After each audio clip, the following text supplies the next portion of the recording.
Suaranya jelas? Oke. Sepertinya terpental, Pak, sebentar. Oke, Pak Is lanjut bisa ya. di-share ulang? Ya, silahkan, Pak. Oke, lanjut. Bentar, dikit lagi.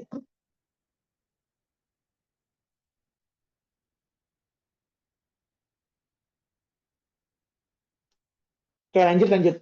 Nah, jadi konsep harta ini, dengan harta inilah kita bisa mencari sesuatu yang sebenarnya kita bisa gali, yaitu banyak sekali sekarang ibadah-ibadah dengan harta, dengan ini dengan apa yang membutuhkan harta dan lain sebagainya. Maka dari itu kita boleh mencari, mengumpulkan, memperoleh ataupun sebanyak-banyaknya kita mendapatkan harta, tapi tadi ketika kita mencari harta, konsepnya adalah bagaimana harta tersebut halal dan thayyib. Nah, nanti halal dan thayyib ini penjelasannya panjang. Karena memang konsep halal dan thayyib bukan hanya jelas kita mendapatkannya, tapi jelas-jelas terhindar dari segala kerusakan sifat dan zat dari harta tersebut. Oke, kemudian harta ini ataupun harta yang kita dapatkan di dalam Islam, konsepnya adalah semua yang kita dapatkan ini murni milik Allah. Jadi jangan pernah bilang yang kita dapatkan ini milik kita. Tapi kita ini dititipkan oleh Allah, sebuah harta diamanahkan. Makanya harus kita mengamanahkan, membelanjakan, dan juga menghabiskan harta tersebut dengan baik. Maka dari itu, teman-teman semuanya, Sakinah Finance, ketika kita mendapatkan amanah, bukan hanya sekedar pekerjaan. Mungkin amanah bisa bentuknya pekerjaan, tapi ketika bentuknya harta, maka kita harus menjadi orang yang amanah. Maka kita belanjakan hal tersebut dengan yang halal, dan juga kita belanjakan hal tersebut dengan baik agar kita mendapatkan kebaikannya. Dan ketika kita mendapatkan harta, memperoleh harta, mengumpulkan harta, kita harus tahu konsep tabzir dan israf. Bagaimana kita tidak boleh menjadi orang-orang yang mubazir, bahkan kita tidak boleh menjadi orang-orang yang berlebihan. Oke, lanjut. Nah, kemudian lanjut konsep kepemilikan dalam Islam. Islam memberikan kita nikmat, dan ini amanah. Nah, ketika kita menjadi orang yang diamani, berarti apa? Berarti kita harus menjadi orang yang benar-benar yang pandai menyimpan atau menunaikan amanah tersebut. Makanya konsep kepemilikan dalam Islam adalah ia mengetahui apa yang hadir hari ini di dalam kehidupannya berupa nikmat, yaitu misalnya nikmat harta. Nah, nanti kita akan bahas apa aja. Nah, nikmat harta ini semuanya merupakan amanah dan harus kita belanjakan yang halal dan yang thayyib. Kita gunakan hal tersebut dengan kebaikan, sebaik-baiknya, jangan sampai tabzir dan israf. Makanya kalau kita bayangkan konsep kepemilikan hari ini, nah, baik itu konsep kepemilikan misalnya kapitalis ataupun sosialis. Contoh kapitalis boleh kita mencari harta sebaik mungkin, dan boleh juga kita menggunakan harta tersebut bebas, yang penting tidak menyakiti, dan ini salah besar. Karena di Islam boleh kita mencari rezeki, kita tidak boleh menggunakan hal tersebut dengan penggunaan yang tidak baik. Tapi kalau kapitalis boleh kita gunakan apapun itu bebas, yang penting tidak menyakiti orang lain. Yang penting itu membuat hatinya senang, tidak ada pembatasan, tidak ada nama kata mubazir dan berlebih-lebihan. Nah, konsep kepemilikan dalam Islam yaitu mengenal ketika kita mendapatkan harta, memperoleh harta, ketika kita sudah mendapatkannya, berarti ketika kita sudah wafat, harta tersebut harus kita habiskan. Tidak boleh harta tersebut dipisahkan, disisakan. Karena ketika kita sudah wafat, maka sudah selesai juga masa kita di dunia dan masa kita mendapatkan amanah, yaitu amanah harta.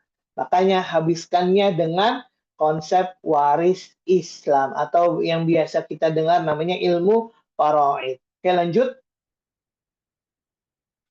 Nah, ini menjadi pembahasan inti dari pembahasan malam ini, yang mana pembahasan konsep kepemilikan pasangan ini menjadi menjadi catatan utama bagi kita.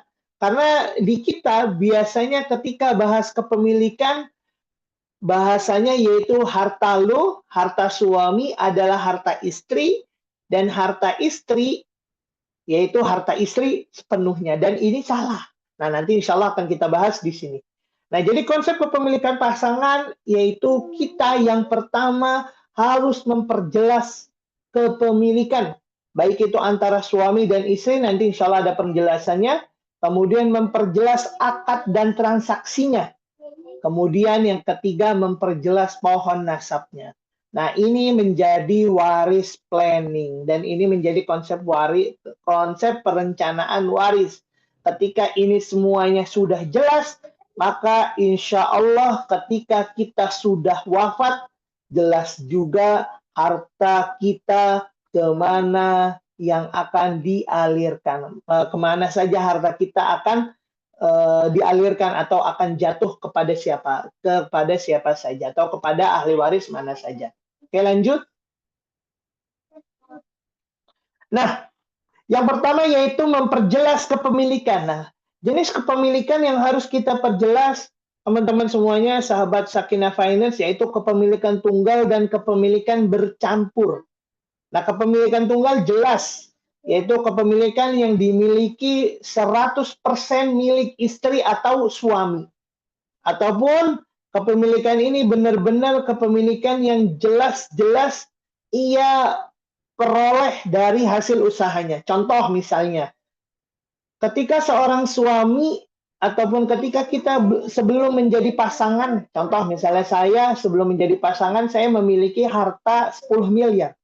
Kemudian ketemu pasangan saya membawa 20 miliar.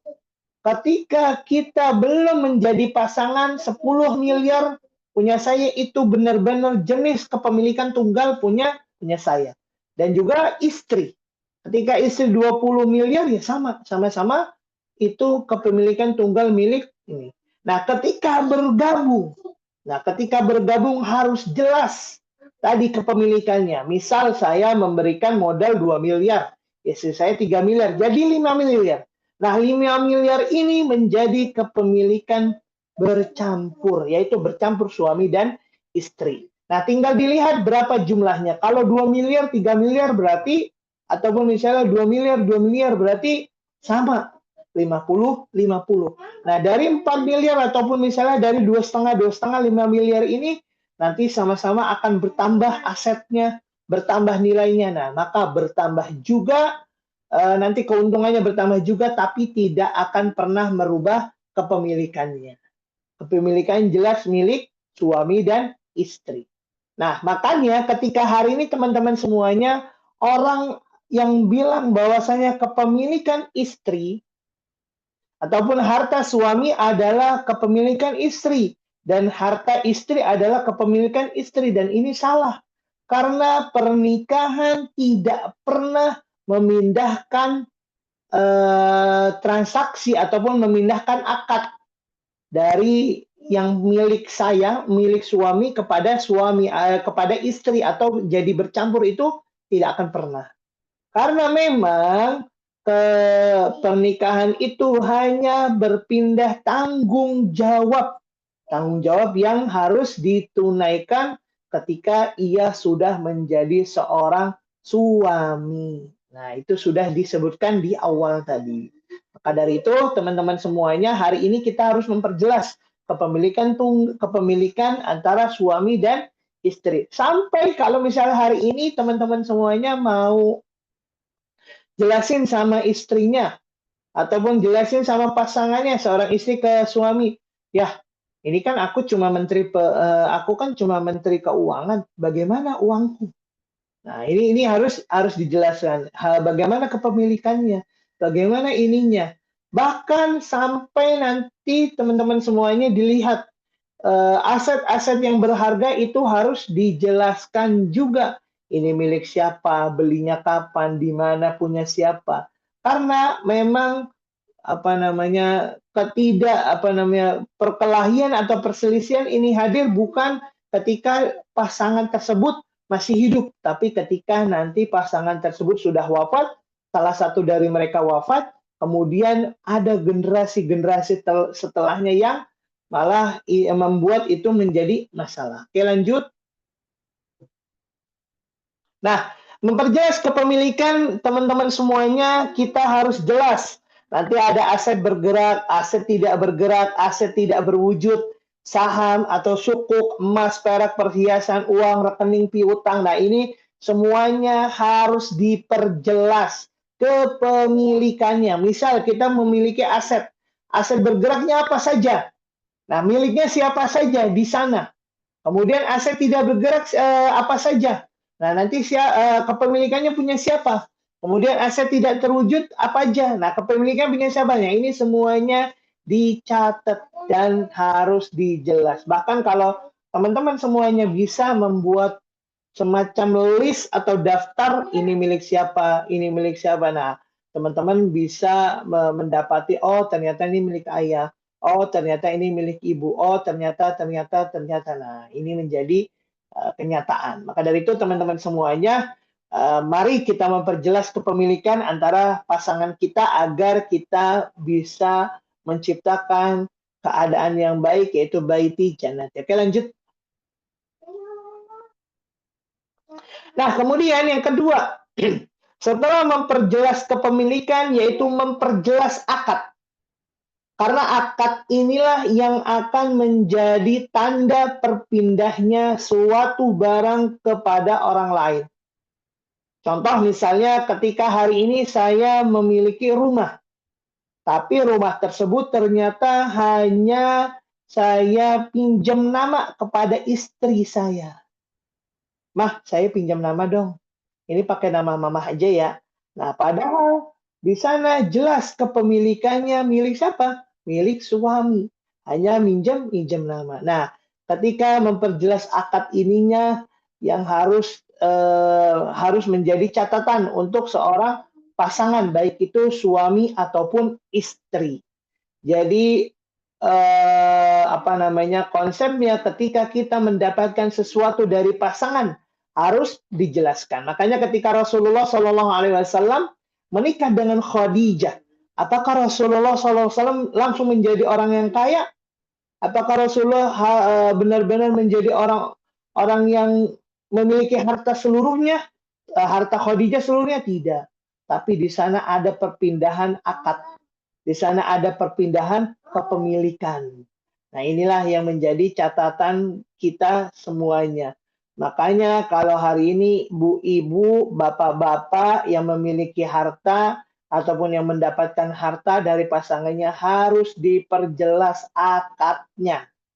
Oke, ketika dia pindah kepemilikan, maka jelas itu kepemilikannya akan berpindah juga. Nanti insya Allah akan kita bahas.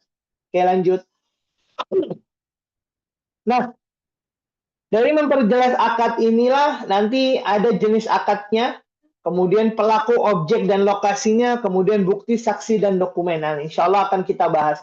Jadi jenis akad ini nanti akan kita bahas bagaimana ini menjadi bukti dan ini menjadi salah satu wasilah berubahnya kepemilikan antara di antara pasangan ke pasangan lainnya, ataupun dari suami ke istri, istri ke suami. Nah, ini harus jelas.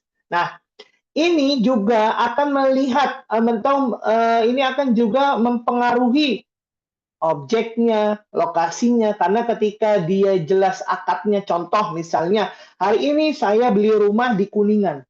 20 tahun yang lalu saya beli rumah di Kuningan. di Rasuna Said, ataupun misal 50 tahun yang lalu, saya memberikan rumah tersebut kepada istri saya, ternyata hanya titip nama. Nah, titip nama tersebut ternyata sekarang sudah harganya udah naik 50 kali lipat. Nah, berarti apa? Berarti di sana akan ada objek yang berubah nilainya. Dan itu akan mempengaruhi lokasinya. Maka dari itu, ini juga akan mempengaruhi mana buktinya, mana saksinya, dan mana dokumennya. Mungkin secara kepemilikan ataupun secara akad dalam ekonomi syariah atau secara fikih itu masih milik suami karena tidak ada karena hanya pinjam nama. Tapi secara dokumen negara, secara ke administrasi negara itu akan menjadi PR bagi kita semuanya. Maka dari itu, teman-teman semuanya ketika hari ini memberikan apapun itu harus jelas. Baik itu secara agama ataupun secara administrasi. Oke, lanjut. Nah, ini dia jenis transaksinya. Nah, ini menjadi menjadi PR. Jadi karena membahas waris planning ataupun membahas keuangan keluarga, kita harus jelas pembahasannya. Nah, termasuk jenis akad-akadnya. Nah, jadi akad muawadat ini yaitu akad yang komersil, akadnya dua arah. Nah, jadi akadnya bisa jual beli, nah, kemudian bisa sewa menyewa dan lain sebagainya. Nanti itu teman-teman semuanya insya Allah tahu dan insya Allah mudah-mudahan ada pembahasannya di Sakinah Finance. Nah, jenis ini sudah jelas berpindah antara satu ke satu lainnya. Antara saya berikan ke satu lainnya. Nah, akan berbeda lagi ke akad tabaruat, akad sosial. Biasanya hibah, kemudian wasiat dan sebagainya. Nah, ini harus beda lagi. Nah, jadi teman-teman semuanya kita harus membedakan jenis-jenis transaksi atau akad ataupun kita wajib memperjelas jenis akad yang kita berikan ataupun yang kita transaksikan bersama seorang pasangan kita. Karena ini akan mempengaruhi kepemilikan. Ini milik siapa, ini milik siapa, ini milik siapa, dan sebagainya. Maka dari itu, ini harus benar-benar jelas dan ini harus menjadi catatan kita semuanya. Oke, lanjut. Nah, selanjutnya dari tadi perpindahan akad ataupun jadi tadi memperjelas kepemilikan ini yang menjadi catatan juga. Menjadi catatan karena disinilah banyak sekali terjadi perselisihan. Baik itu antara suami dan istri ataupun keluarga besar, baik itu keluarga suami dan juga keluarga istri. Makanya teman-teman semuanya, kita wajib membedakan antara waris, hibah, dan wasiat. Makanya ketika hari ini kita sudah memberikan hibah, jangan sampai hibah tersebut tiba-tiba dibatalkan. Dibatalkannya bukan sama kita, tapi sama anak dan saudara kita ataupun kerabat kita. Dan ketika kita sudah berwasiat, ternyata tiba-tiba wasiatnya batal juga karena ahli warisnya tidak mengetahui ataupun tidak terima karena wasiatnya lebih banyak dari hartanya. Nah, ini harus menjadi catatan. Nah, jadi teman-teman semuanya, waris, hibah, dan wasiat ini berbeda. Nanti insya Allah ada penjelasannya setelah ini. Jadi ini silakan bagannya dan ini bagan ini harus menjadi catatan kita semuanya. Oke, lanjut. Nah, persamaan dan perbedaan. Di antara waris, hibah, dan wasiat, ketiganya tidak memiliki kemiripan, sehingga kita seringkali kesulitan saat membedakannya. Dan ini sering terjadi di masyarakat kita.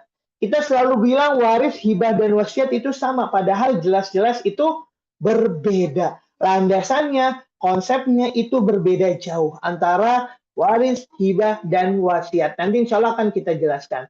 Maka ketika kita belum memahami waktu, nilai hukum serta tujuannya, ketika kita memberikan atau diberikan hibah, wasiat, dan waris, nah ini menjadi PR dan catatan kita semuanya. Oke, lanjut.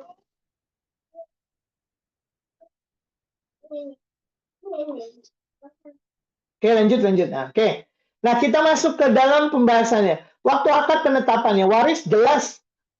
Ketika kita ingin mendapatkan waris, jelas harus ada yang wafat. Makanya hari ini ketika ada yang sibuk-sibuk ingin membagi waris, padahal belum ada yang wafat, ini sungguh sangat lucu. Karena salah satu akad penetapan waris adalah ada yang meninggal atau meninggalnya seorang pewaris. Jelas kelihatan meninggalnya, jelas tahu tempatnya di mana, waktunya kapan. Nah, ini harus menjadi catatan. Nah, sedangkan hibah, akad penetapannya ketika seseorang masih hidup. Contoh misalnya ketika hari ini saya ingin memberikan mobil mewah, ingin memberikan hibah mobil mewah. Nah, akadnya saya berikan langsung. Udah, dia diem dulu, diem. Akadnya, iya, udah, iya. Udah, kalau enggak,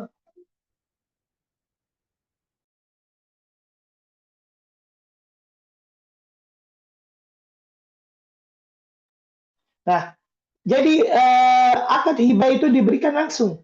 Hibah tersebut diberikan langsung kita kepada orang yang kita berikan. Nah, misalnya saya memberikan mobil, memberikan perusahaan, memberikan apa? Nah, ini semuanya kita berikan langsung kepada orang tersebut. Tidak boleh nanti nunda dan sebagainya. Nah, ketika nunda, maka itu bisa nanti akan masuk kepada wasiat. Tapi wasiat itu diberikan, ditulis, ditetapkan kepada siapa dan besarannya berapa ketika masih hidup, bukan ketika wafat. Misalnya orangnya sudah wafat bilang, oh saya mendapatkan wasiat rumah tersebut. Loh, orangnya sudah wafat kok baru bilang ada wasiat. Kemarin kemana aja? Nah, ini menjadi catatan. Oke, lanjut.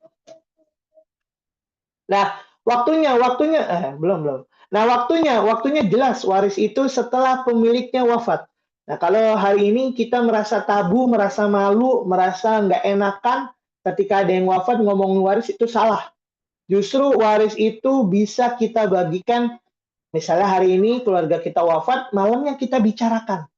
Karena konsep pembagian waris itu hanya siapa yang paling berhak dan berapa bagian yang ia dapatkan. Cuma itu aja. Jadi kita tahu siapa dan berapa. Ketika tahu siapa, misalnya A, B, C, nah nanti dia udah tahu nih A, B, C ini termasuk orang yang paling berhak. Nah, ahli waris yang paling berhak. Nah, nanti dia baru masuk keduanya. Berapa bagiannya? Misalnya ini. Nah, ketika harta tersebut nominalnya ataupun itunya bertambah, maka bertambah pula. Tapi ketika berkurang pula itunya apa namanya nilainya. Kemudian hibah diberikan seketika itu, ketika orangnya masih hidup. Makanya hari ini ketika bilang saya menghibahkan ini, tapi menghibahkan rumah, tapi nanti ketika saya sudah wafat, ambilnya ya salah. Jadi boleh kita hibah ini, kita hibahkan kepada istri kita hibahkan kepada anak kita, karena kita takut. Anak kita semuanya perempuan, jadi hartanya kita habiskan dengan hibah. Boleh nggak? Boleh. Justru ini menjadi perencanaan terbaik. Karena ketika kita tidak memiliki anak laki-laki, maka kemungkinan besar harta tersebut akan keluar dari keluarga utama. Jadi ketika udah berikan langsung kepada si suami, kepada si anak, jelas kita berikan, terserah anak mau diapain, mau dijual, mau disewa, mau dipinjam kepada orang lain, jelas itu bukan hak kita. Bukan kewajiban kita ngurus-ngurusin lagi, karena sudah berpindah ke pemilikannya. Kemudian wasiat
Mohon maaf, Bapak Ibu, sepertinya Ustadznya terpental. Kita tunggu dulu sebentar.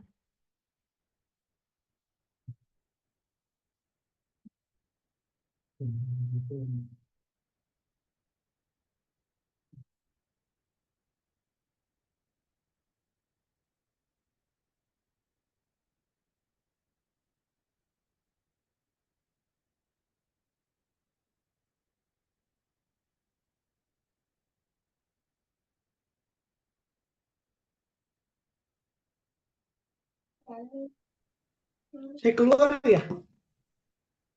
Assalamualaikum Ustadz. Iya,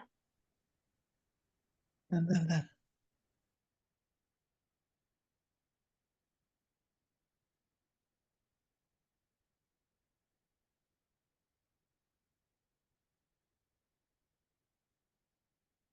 masih di Jadi mute. teman-teman semuanya, ya, jadi wasiat itu diberikan kepada pemiliknya ketika sudah meninggal dunia. Jadi kalau hari ini yang masih hidup, kemudian nulis wasiat, ini salah. Karena wasiat ditunaikan, diberikan ketika seorang pewaris ataupun seorang ahli waris itu sudah wafat. Oke, lanjut.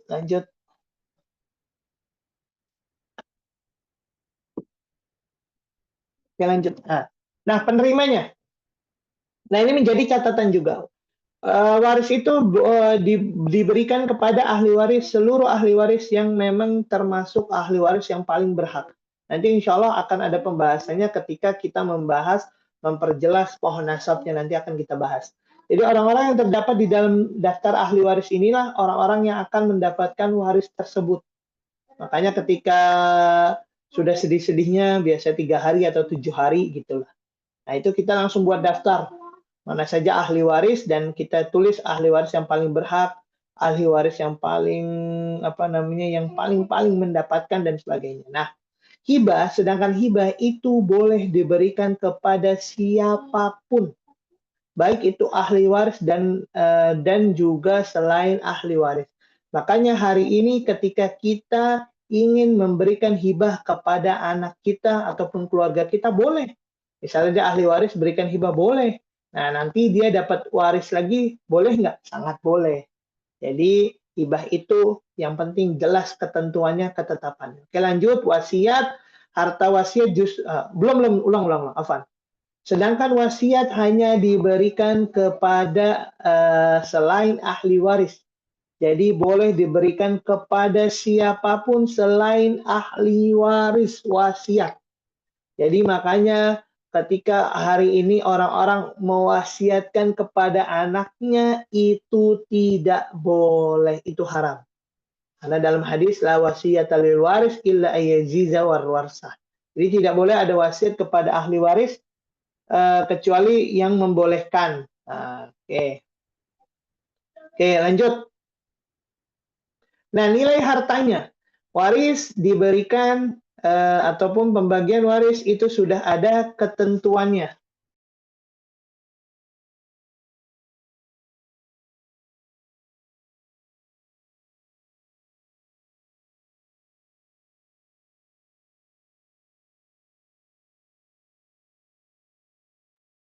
Nah, nilai harta waris sudah jelas penetapannya, bukan penetapan manusia, tapi memang Allah yang netapin langsung. Jadi kalau ada harta waris yang dibagi nilainya melewati nilai yang ditetapkan Allah, ini salah. Ini jelas, ini melanggar syariat. Karena 1/2, 1/2, 1/3, 1/4, 1/8, sampai 2/3 itu ketetapan yang Allah tetapkan. Apa?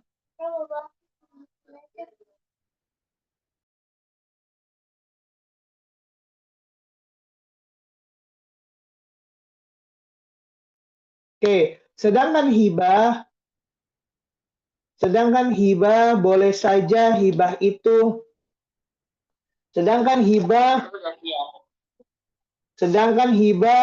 100% hartanya boleh diberikan kepada siapapun tanpa bersisa. Jadi misalnya kita ada 100 juta, langsung aja kita berikan kepada anak kita. 50, boleh nggak? Boleh. Tapi tadi jelas, harus dijelaskan atau harus dipenuhi syarat dan ketentuannya. Oke, sedangkan wasiat hanya diperbolehkan sepertiga dari harta tersebut. Tidak boleh yang lain ataupun tidak boleh melebihi dari sepertiga. Karena memang kata Nabi Shallallahu Alaihi Wasallam, ini pesannya as-sulus was-sulusu katsir. Nah ini jelas. Jadi teman-teman semuanya ketika hari ini ingin mendapatkan hibah, ingin mendapatkan wasiat, wasiatnya tidak boleh lebih dari sepertiga. Oke lanjut. Nah hukum bagi pemberi. Nah ini dia jelas waris namanya tirkah. Bukan memberi, tapi memang peninggalan dari orang yang hidup kepada orang yang wafat. Nah, ini jelas peninggalan. Sedangkan hibah dan wasiat itu ini hukumnya. Jadi hibah dan wasiat itu adalah pemberian, tapi ketika waris adalah tirkah ataupun peninggalan. Nah, oke lanjut. Lanjut.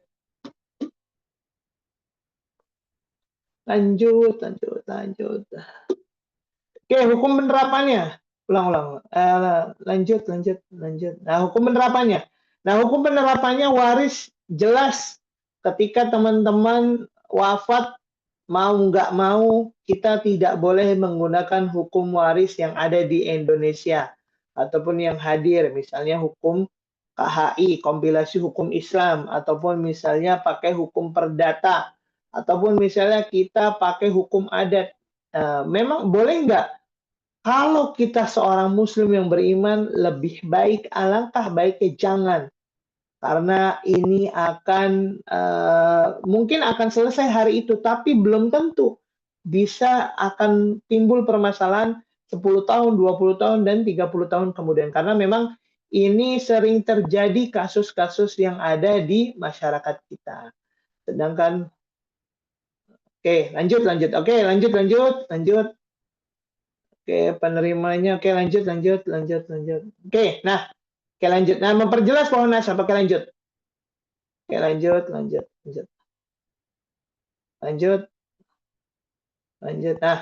Nah ini pohon warisnya ya.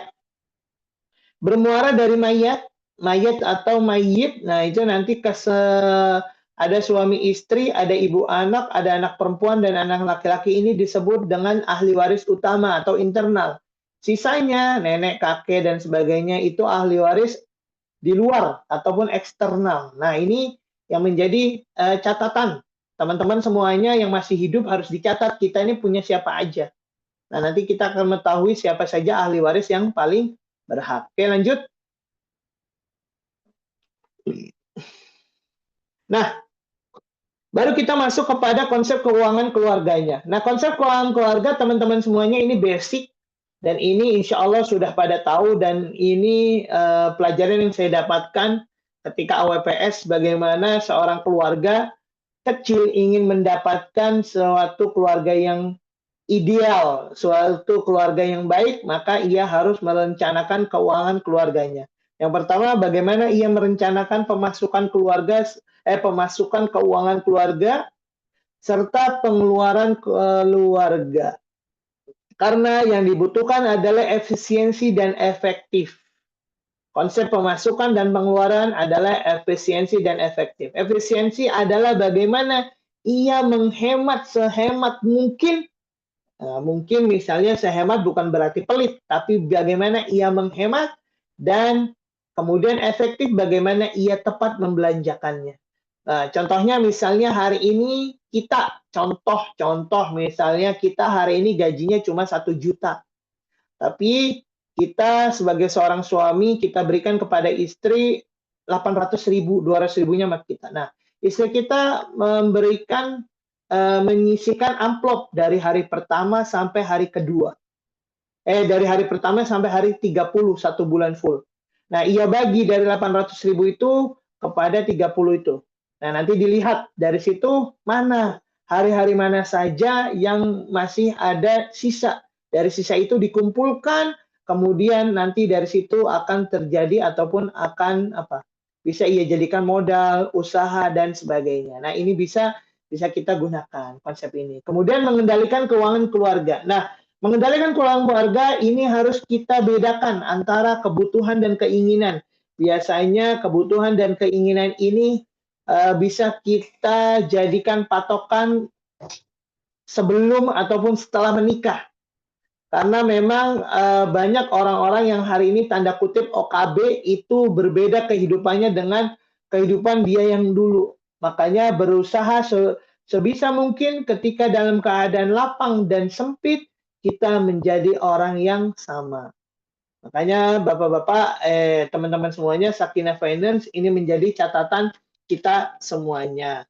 Kemudian manajemen kas keluarga sakinah. Nah, ini agar menjadi keluarga yang sakinah, kita harus tahu bagaimana mengatur keuangan atau kas keluarga. Nah, kas keluarga ini contoh misalnya ketika kita seorang suami ataupun ketika ada dua orang keluarga, suami istri, se istri dari suami pertama ataupun contoh dari keluarga pertama, ia selalu menyisihkan 15% dari pendapatannya dalam sebulan. Kemudian yang kedua, ia tidak pernah menyisihkan apapun karena ia sisihkan ketika ia mendapatkan sisa dari hasil bulanan tersebut. Tapi ternyata apa? Kita lihat bagaimana dari situ kasnya yang bagus, yaitu orang-orang yang menyimpan 15%. Karena dari sini harusnya ditulis, tapi insya Allah mudah-mudahan next di pertemuannya. Jadi dari sini kita akan mendapatkan 3 motif transaksi. Yang pertama, 3 motif kas. Yang pertama yang harus kita simpan, ini dari saya ya. Maksudnya dari yang kita pikirkan hari yang pertama yaitu motif bagaimana motif tersebut transaksi, yang ini biasanya kita gunakan sehari-hari. Kemudian nanti motif berjaga-jaga, biasanya ini kita gunakan ketika ada uang dadakan. Kemudian motif spekulasi, nah ini biasanya ketika kita ingin investasi dan sebagainya. Nah, ini menjadi prinsip. Jangan prinsip ini jangan kita goyahkan. Bahkan kalau bisa kita jangan pernah menyimpan uang cash lebih banyak ataupun melebihi dari kebutuhan sehari kita. Misal sehari kita 50.000, ya udah itu kita nyimpan 50.000 kali 30 1,5 juta. Jangan pernah kita menyimpan uang lebih karena bakal ada indikasi keborosan dan sebagainya. Nah, laporan keuangan keluarga. Nah, laporan keuangan keluarga ini harus jelas. Bagaimana laporan tersebut harus jelas, harus detail, baik itu laporan laporan pemasukan dan pengeluaran, kemudian laporan investasi, kemudian daftar hutang piutang dan sebagainya, semuanya harus jelas. Dan sampai hari ini juga saya juga belum masih melakukannya ya, maksudnya sudah mencatat cuma belum sedetail apa yang saya sampaikan gitu. Tapi sudah mulai mengatur catatan pengeluaran dan sebagainya. Kemudian yang terakhir yaitu manajemen aset. Nah, manajemen aset ini teman-teman harus tahu skala prioritas kebutuhan aset yang kita butuhkan. Boleh kita menabung aset dan sebagainya, tapi kita lihat seberapa prioritasnya. Pada itu teman-teman semuanya, manajemen aset ini menjadi penting. Ketika kita ingin membeli rumah, jangan sampai rumah tersebut kita mengorbankan hal-hal yang memang menjadi kesulitan atau membuat sulit kehidupan kita setelahnya. Oke, lanjut. Terakhir, mengelola keuangan keluarga. Nah, ini jelas bagaimana kita membuat pengeluaran ini harusnya ada contohnya. Mudah-mudahan nanti next bisa ada living cost, biaya kesehatan, pembelian aset tetap. Nah, ini semuanya bisa kita usahakan dari tadi jadi teman-teman semuanya bisa menyisihkan 10%, 15%. Nah, ini bisa kita gunakan untuk pengeluaran ini semuanya. Kalau biaya kesehatan mungkin sudah ada BPJS, tapi kalau misalnya mau asuransi ya kita cari. Misalnya kalau mau aman ya ataupun kita merasa tidak yakin dengan asuransi non syariah, kita pakai syariah. Nah, dana fisabilillah ini dana zakat, infak dan sebagainya harus kita sisakan kalau memang kita memiliki harta yang banyak. Nah, dana pendidikan juga persiapan. Nah, ini sebenarnya panjang. Tapi insya Allah teman-teman semuanya mengelola keuangan keluarga tadi ini kembali kepada diri kita. Bagaimana kita bisa mengelola, memanajemen diri kita. Nah, insya Allah Cukup ya, karena sudah tidak ada. Nah, silakan yang ingin bertanya dipersilahkan, silakan yang ingin bertanya. Masya Allah, keren banget ini Pak. Materinya sangat insightful. Jadi tadi ada dua yang ditekankan oleh Bapak, yaitu memperjelas kepemilikannya dan memperjelas akadnya. Di sini di kolom chat sudah ada yang bertanya, Pak. Mungkin bisa dibacakan ya, Pak. Ya, boleh. Dari Kadea Amanda. Assalamualaikum, izin bertanya, bagaimana pendapatnya terkait mahar yang digunakan untuk kebutuhan keluarga tanpa persetujuan istri? Apakah mahar tersebut kepemilikannya 100% istri atau kepemilikan pasangan? Ya, kita jawab langsung ya apa? Ya, boleh, silakan Pak.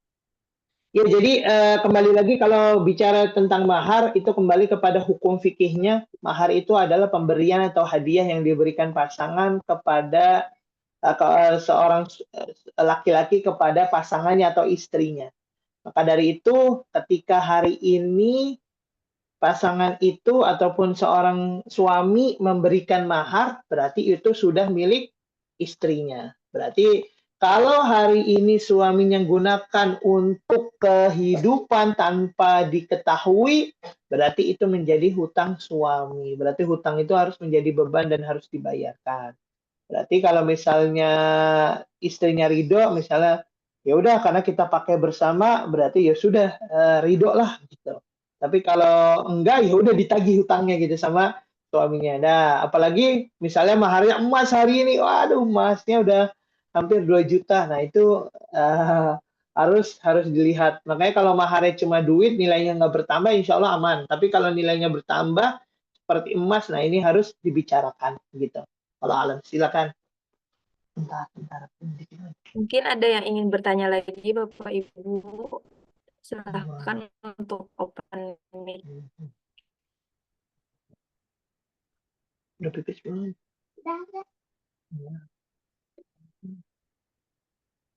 Atau ini ada lanjutannya sebenarnya Pak dari Kak. Oh, oke Ya, Kak, I lanjutannya. silahkan.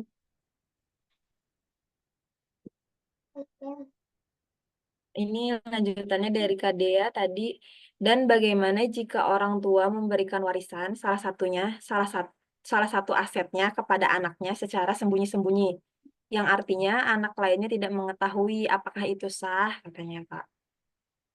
Kalau suami tadi makanya kembali lagi kalau statusnya sudah wafat tadi misalnya orang tuanya berarti warisan sedangkan warisan itu kalau statusnya makanya tadi yang di awal kita harus clearkan orang tuanya itu sudah wafat atau belum.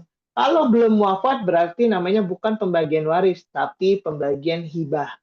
Karena memang yang diberikan ahli waris. Jadi pembagian hibah, jelas ini hibah, bukan pembagian waris. Nah, ketika hibah harus jelas tadi ketentuannya. Ada saksi, dicatat, dokumennya jelas, pemberiannya kapan, bentuknya apa saja, nilainya berapa, dan sebagainya itu harus jelas. Gitu. Tapi kalau pembagian waris, ini menjadi berat. Nanti kalau pembagian waris, permasalahannya bukan setahun 2 tahun, tapi beberapa tahun kemudian. Maka dari itu, buat teman-teman semuanya, ini harus diperhatikan, diperjelas dulu ke statusnya udah wafat atau belum. Kalau belum wafat, insya Allah hibah. Nah, giliran hibah harus ditanyakan kejelasannya. Oke, itu insya Allah. Cukup sepertinya, Kak Dea. Cukup, Pak, sepertinya mungkin. Oke. Harusnya ada Siap. 2 pertanyaan, tapi ada yang ingin bertanya lagi. Masih ada waktu. Baik, cukup. Mungkin cukup ya, Pak. Ya, Sebenarnya ini kita ada baik. hadiah sih. Ada hadiah untuk penanya terbaik karena yang nanyanya mungkin cuma ada 1. Jadi KD aja yang dia kasih. Ya udah, silakan. Dapat. Ya, gitu, Pak. Ya, silakan. Ini udah lewat 10 menit ya, Pak ya. Ya, Jadi mungkin kita cukupkan aja. Ya, betul. Oke, yang terakhir mungkin bagi peserta yang ingin tahu kegiatan Sakinah Finance bisa cek di media sosial kami yaitu di Instagram @sakinahfinance. Nah, untuk event yang akan datang kita ada Skill Up yaitu Associate Wealthpreneur Syariah atau biasa disingkat AWP Syariah dan Certified Sakinah Financial Trainer atau CSFT dan ada CFP bundling dengan AWP gitu untuk event yang akan datang. Jadi bisa dicek aja untuk link pendaftarannya di IG Sakinah Finance. Jadi mungkin untuk Zumat sharing session pada malam hari ini kita cukupkan saja. Terima kasih Pak Sidik atas waktunya. Terima kasih Bapak Ibu yang sudah menyempatkan hadir malam hari ini. Semoga dia selalu diberikan kesehatan. Hmm. Akhir kalam, Wassalamualaikum warahmatullahi wabarakatuh. Waalaikumsalam Waalaikumsalam. warahmatullahi wabarakatuh. Terima kasih Ustaz. Jazakallah khairan kasihan. Terima kasih Lisa. Assalamualaikum.